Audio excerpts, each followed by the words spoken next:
Good morning, everybody, and welcome back. This is Pete Dahlgren. We're working on the F86 again, and you'll notice that I'm actually going through and actually starting to get a lot of these systems working. And what I'm doing now is I've done a lot of gluing, and I've built my leading edge. I'm getting ready to sand and true this up. I've actually gone through and put all the blocks in. When these are all cured and dry, I'll come back and give them a final sanding and then knock these nibs off and get everything kind of figured. Now what I'm showing you here is actually what I'm doing because I'm putting gear doors in. So what I'm going to do is I'm going to laminate a lot of these pieces in here, and I'm actually going to go through and I'm actually going to skin these. Now I'm not too worried about this because I want this one actually shorter anyways, because what I'm going to do is I'm going to put another thickness of it on here. And what that's going to allow me to do is cover it with that. And to show you what I'm doing, I'm actually going through and actually making aluminum gear doors. Now, that's a base frame of one. And then I will laminate them. I'll just simply rough that up and epoxy these on. And then these doors will be pretty much complete. Now, it's a little tricky to do these, and these are the hinges I'm making. I'm just going to get a Dremel and clean them up. And basically what this does is these will sit approximately right here, and then they will open to about like this. Now I'm going to clean them up with a Dremel and file them down and get them a lot better if I don't just remake them completely. And basically what this is going to allow me to do is get this Elio, once they open up and completely open up, what this is going to do is once that sits, it will sit exactly where it needs to be for scale looking. It's going to cover up part of the wheel, and when it's got weight on it, it will actually drop down damn near to there. But anyway, the gear doors will come in and they will go in like this, and the doors will close and they'll have a 1-inch air deal. I'm using an MP3 valve. So basically what I'm doing now is I'm just making pieces for this and that and the other and getting all these done. Now I'm going to go and actually get some actual better stock. And what I'm doing here, this is a piece that I cut out, and I did these, and as you can see it just doesn't hold shape anymore. What I'll do now is I'm going to cut out some plywood, put it here and down in here, and I'm going to clean this all up a little bit. And they're not getting too carried away, but I'm going to go ahead and I'm going to put some tabs. And I'm just going to simply glue them in place, and they'll be plywood. And then I'm going to cut and skin this whole door that I made with this. I'm going to actually make these gear doors out of aluminum. I'm going to use some balsa and just epoxy it to the actual wood inside, and then I'm going to cover it with foil, just aluminum tape, to make them look a little better, and then I can go in and carve them out and make them look a little nicer.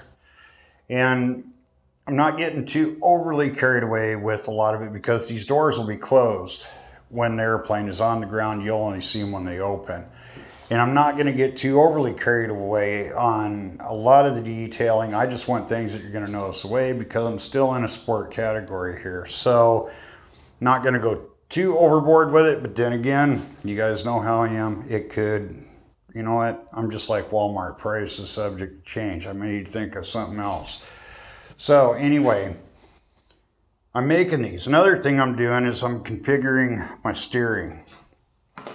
Now, this is pull steering on this, and it needs to be, it's locked at this point, and I'm going to do some shimming because this is all loose at this point, and it's done that way on purpose. Now what I'm going to do here is I'm going to actually go in, and I want to Loctite all these pieces. Customs tore the gear apart, so this is not anybody's fault but mine for not knowing and not looking and blah, blah, blah. But anyway, what I want to do now is go through and take this apart and tighten it. Now the Elios, I've actually riveted them and made them for that part of that durability. This part doesn't matter, but as you can see, they got a pretty stiff spring on the main, and they do work very well. Now, we're gonna go with a little bit bigger nose wheel. Carton's remaking this piece. I used a 90 because that's what I saw, but I'm still gonna keep everything at 5 inch. And the reason being for that is because of the fact is that we got a tube here, guys. And this is, if I do a 5 inch on the nose wheel, it's gonna be fine. But guess what? If we go any more than 5, we're going to be rubbing. And so what you want to do is you want to double check the center. And if you guys are using electron retracts, guys, you can drop this back, but I'm not doing it. So anyway, I'm going to use, if I do this, I made my doors at 5 inches. They barely will fit. So, and I can't go anymore if you look in there. So I'm going to use a 4.5 as it's set up for. And what I'm doing here, I want to show you guys this, okay? So what I did is I just took a piece of wood and just rounded it.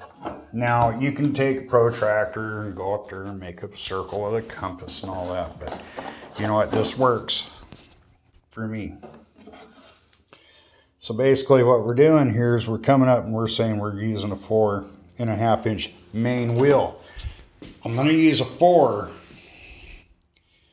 And the difference is with the 90 because it's only 3.5 inches. If I go, it's 4 inches that way anyway. If I go that much bigger or a 5 will still fit in there beautifully. But what I don't want to do is get too overly crazy with this because I'm using a 3.5 inch wheel, and basically, you know, it's fine, but a 4 is not enough to really kind of worry about. But 4 3/4 or a 5 inch, that will make all the difference in the world on the look on here. So basically all he's going to have to do is come in. I could actually go with a 4 inch wheel on here and it'd be extremely tight. You want to go 5. So basically what I'm doing is going to the center here and checking this at 2.5. If we go 5, it's going to look a lot better because this is actually going to be no change. It's just going to be really, it's basically just making this piece actually, with this piece, is just going to be just a lot nicer. So we're working on that. And these are all things that we kind of go, all right, what the hell are you guys really doing? So anyway, we're going to completely do this. Now, one thing I want to show everybody on this particular jet is there are some keels that I want you guys to consider. When you cut the doors in, you have a torque tube box and a tube, and that's what this is for right here. I'm going to cut this down and actually literally piggyback it in there, and it's going to be that big. I'm just going to sand it off, and I'm going to stick it in here and epoxy that thing in because my fuselage separates right here, okay? And I don't want a weak spot in there to there. Now, you guys have been asking me about these two-piece fuselages, and there's a hole right there for the bolt. And so you'll get to the lower bolts once you get the turbine in there. It's going to be too hard to get into, but if you got your wheel doors there, you're going to be able to reach them just fine through there with any kind of screwdriver, which is what I'm using. Now, I want to bring up to a lot of things that, you know, I do have a lot of things being sheeted right now, and I am going like crazy on this. I need to be done with certain things by, well, I need to be done with this bottom wing and get that sheeted so I can start doing the tips, and then I can apply some time on these freaking gas tanks. I just haven't got to them. I got lots and lots and lots of things to do. But these are detailing things that are just going to take a tremendous amount of time to get done right. And so it's like I said, I've got 6 months of screws and rivets, but in order to do all that stuff, this has to be done right. And I'm sitting here with these things. So if we get everything kind of set up and done, there might be a little bit of things to consider and this and that, but I'm just saying, guys, I'm not overly concerned or worried about a lot of the things, but in order to be ready for Top Gun, for me, I've got to make sure that I have certain things done. And also, the advent of the deal, and this is actually I'll explain this in a second. With the advent of the new P numbering system that we got to do in this freaking state over here, and I think it's going to become a big thing. We have to P number these, and it's a drone number. And so I've got a tremendous amount of shit to do on this airplane, guys.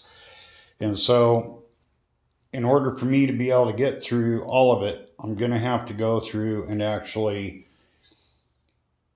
am glad that I did this series, because now everybody can look and review this at will, and they can actually see that this airplane's built so well. And so there are a few things that I got to change. And another thing is these wing tips. I left these like this for a reason, and that reason was kind of dumb. So anyway, I got to go up there and make these wing tips, but when I make these wing tips, I've got to make them so I can add material to the edge of these. And so I got to looking at pictures a little bit too late, and plus my reference shows that these are not capped in there. So I got to fix all that. And so I got some little things to do. I got actuators to get installed in this, and that's going to be fine. Now you can see, guys, this airplane is just an absolute monster, and it's impressive as hell even to me, and I built the damn thing. It's a bit overwhelming. So I'm going to start getting a lot of these things done. I got to get glassed. I got to get these pylons built and corrected and fixed up so that they do bolt on. And also I want some rocket ordnance on here.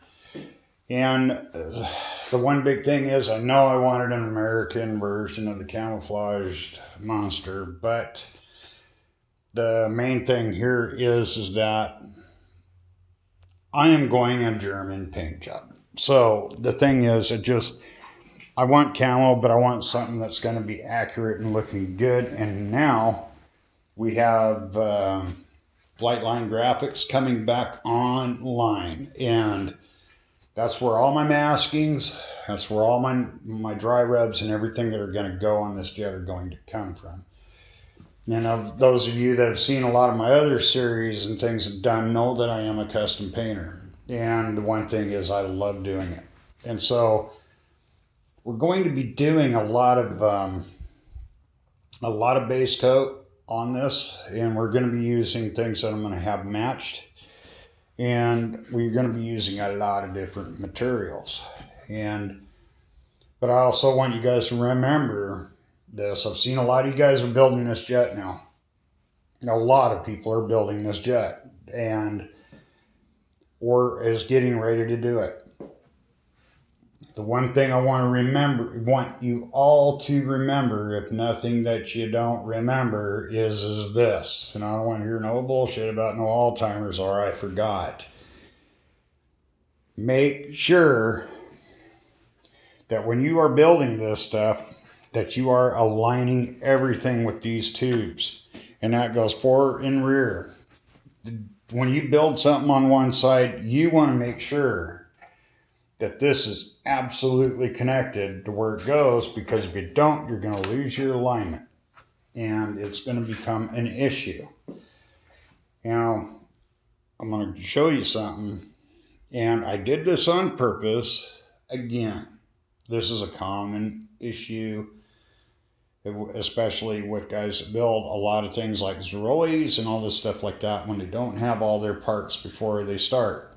And what happens is, you get an alignment issue that comes into here. Even though this gets sanded back a hair, and I've not epoxied my bolt in here, but I have on this side, and I want to show you what happens when you guess.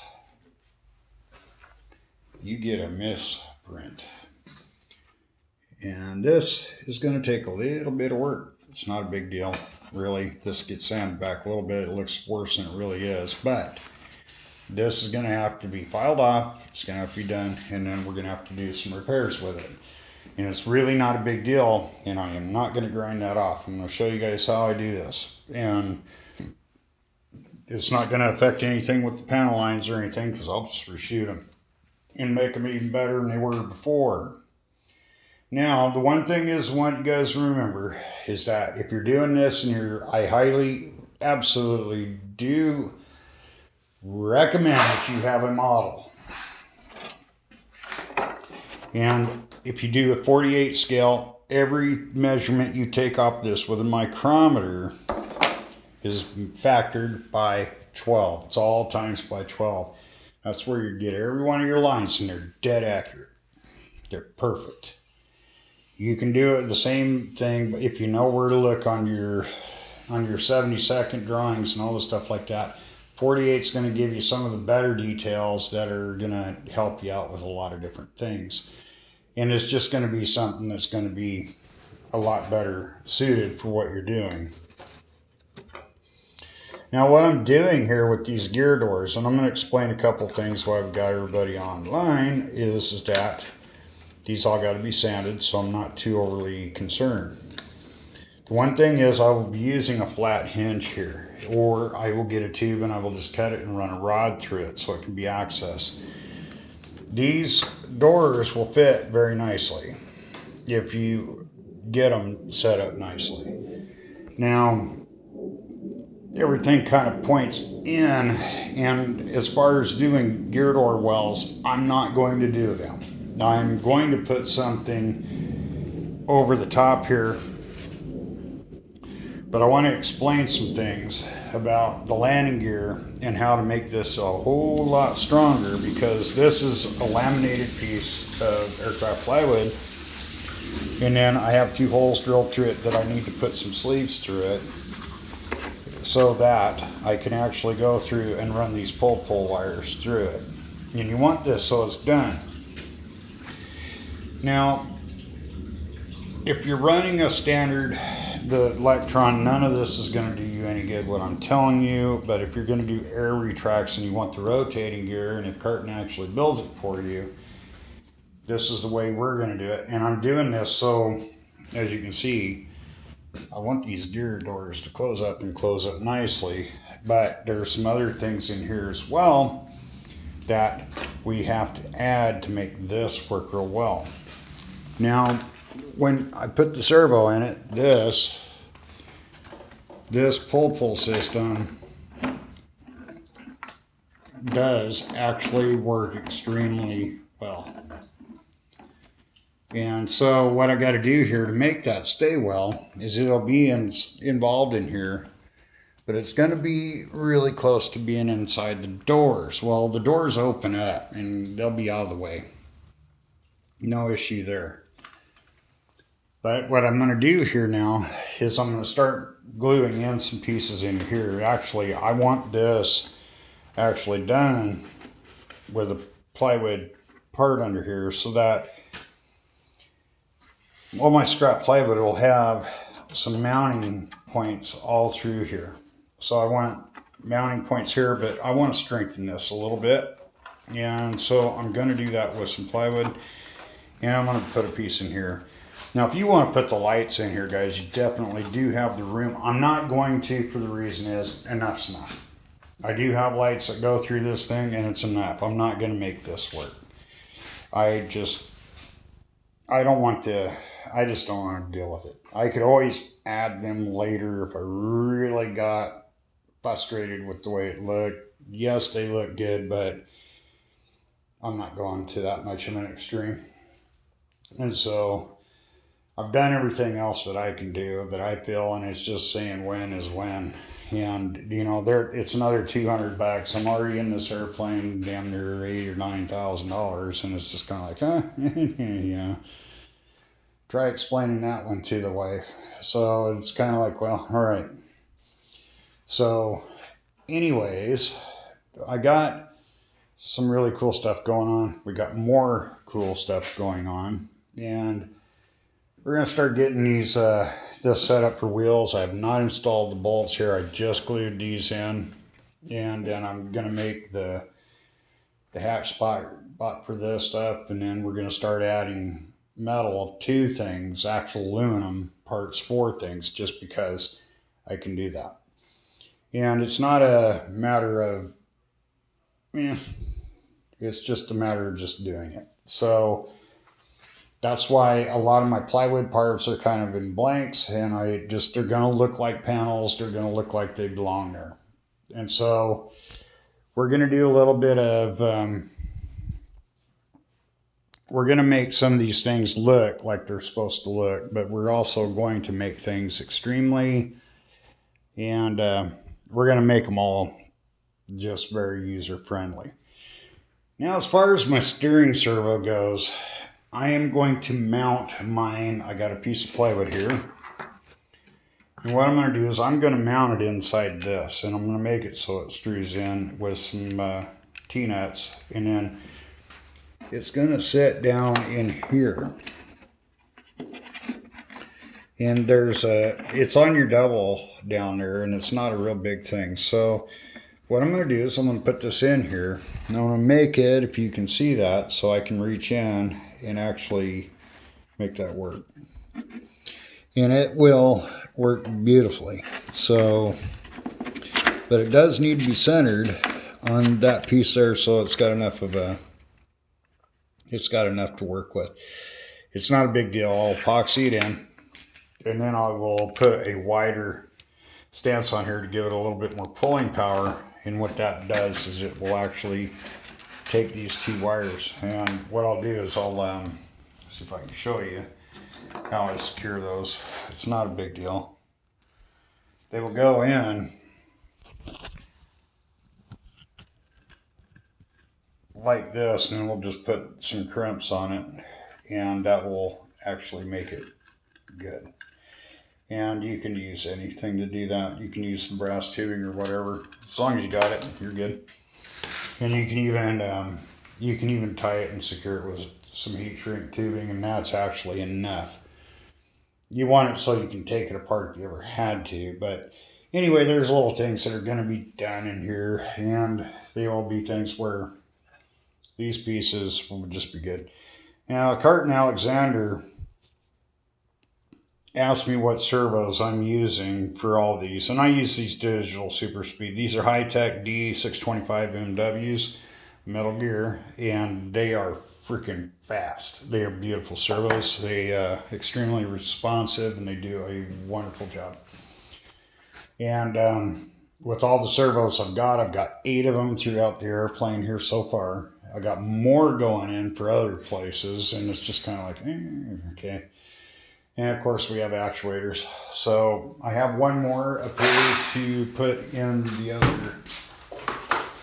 This is a brand new one for the elevator, and that goes in there, and I have not done those yet. And I've got all aluminum arms for a lot of this stuff. So anyway, that's where I'm at. And I'm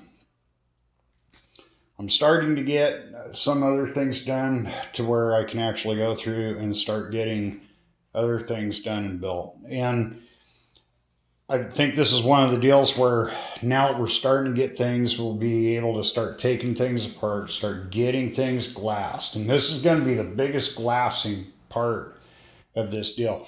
And that's exactly why I do the fuselage and all the other parts first. Because the wings are big. They're going to take a lot of material to get them. And you're going to want to make sure that you have plenty of this. You're going to need at least to do the wings and all of these other parts. See, it's really actually the small parts that take up so much of the time, guys. It's getting all these little parts, it just takes a little bit of time. You're going to have a little waste. And then you can squeegee these wings, but I like to make sure that it penetrates extremely well. So we got a lot of final shaping and a lot of work to do here. Before we do that, we're going to be doing some interior glassing. We're going to be doing a lot of things and then making things go. So basically the jet, when it flies overhead, it's going to be just amazingly gorgeous. So I am very, very excited about the airplane at this point because things are finally getting there. I need to shoot a line on this one and start getting ready to start running the bottom row of sheeting. Tomorrow I will do the leading and the trailing edges, and then we'll do the filling like we did on that one. It won't take very long to do. And then we're going to start doing all the wiring systems. As soon as I get the new tester, because I shorted out the high-tech servo tester, that is good. So anyway, there's a lot of systems. We got a lot of MPX connectors that go into this airplane. We got a lot of air parts that go into this. We got an onboard air compressor that's going into this, which will actually keep this at 100 pounds of pressure all the time. So a lot of things are going to be air actuated, including the and actually that will actually include those. So they will be actuated that way, and they'll look good. I mean, and then we'll get those, start getting things done and glassed in, sanded, some more priming. We're going to start doing some detailing, and then hopefully we can start getting onto this, because this is going to be a big major deal. And I've got the pilot up there already, but we got to get things started to build all of that in there. So I am actually going to go down and get a full sheet of birch plywood or door skin, and I'm going to start building all of this stuff from a drawing and actually from actual parts. Now, the one thing is that when you look at all these cutouts, what's in here will work for that, by the way. And there's a lot of things I want to add to it. Now, we start looking at pieces and parts. You got to look and see what you actually do and don't have in these things. So these I want to send off to get them actually done for maskings and get all these other things done. These are all for where the air compressor sits in and such, but we also have all this stuff. And if you look at some of this stuff, it kind of looks a little funky. So we're going to make it unfunky, and we're going to make it look cool. So there are some pieces and parts that I want to do, and there's some things that I need a guy with a printer to actually come up and take a look at. And so these are all pieces and parts to what we do and don't have here. And this will give you an idea for references on your actual doors and hinges and things like that. Now, you want to make sure you're not losing your pieces, and this is why I kind of set things around like I do. But what we're going to do now is this is the actual cockpit tub.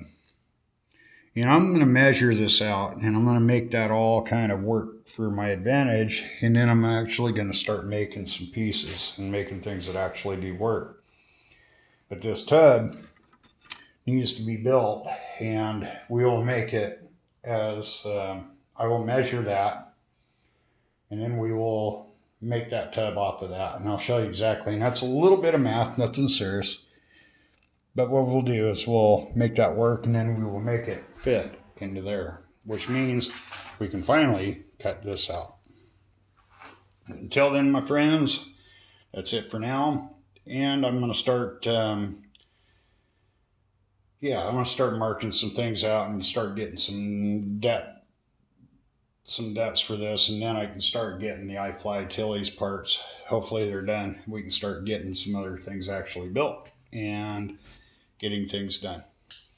So until then, guys, I'll see you in the next video. And I just wanted to also say, guys, I'm very thoroughly happy with a lot of your guys' results. I've been shared a lot of pictures with what's going on.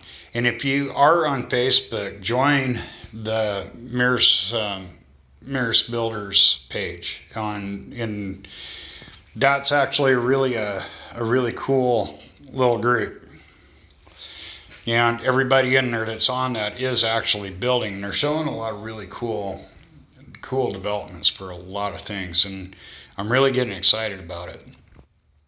And once we have 1,000 members, I am actually going to hold a drawing for all the members for a Mirrors jet of their choice. So, and that will cover the basic kit. Any of the other stuff you get is going to be on you, of course. But anyway, and also, if anybody wants one of these jets built, I would be happy to build one for them. And I noticed that's something that has been asked a lot. And if somebody wants me to build a jet for them, I am happy to do so in my shop. And you can personal message me, and I will discuss the cost and how much it would be to build this. And basically, to have one ready to fly with everything done, you're looking at about $10,000. So anyway, it's we're going to start the new series, and that's going to be doing all these details. We're going to finish this, we're going to start getting things done, and then we're going to start looking like the F-86 that I've always dreamed of owning. So anyway, we're getting very close, fellas, and we're really, really close. So anyway, thanks for watching. We'll see you in the funny papers.